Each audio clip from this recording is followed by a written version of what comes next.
सबसे पहले आपको खबर देंगे, वजीर आजम शहबाज शरीफ ने दहशत गर्दी के खात्मे के लिए उलमा से मदद मांग ली। पाकिस्तान रब्बे जुल जलाल का एहसान की तकरीब से खिताब में वजीर आजम ने बावर कराया कि इत्तेहाद और इत्तेफाक से दहशत गर्दी के नासूर का खात्मा करेंगे।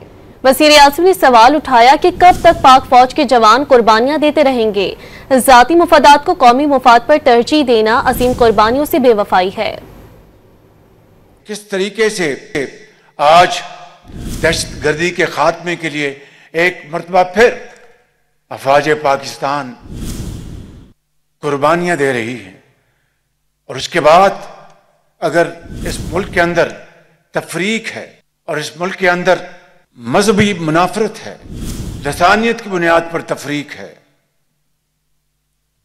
और जाती ख्वाहिशात को आगे लाने के लिए कौमी मफाद को कुर्बान करने की एक सोच है, तो मैं समझता हूं कि ये बेवफाई है इन कुर्बानियों के साथ।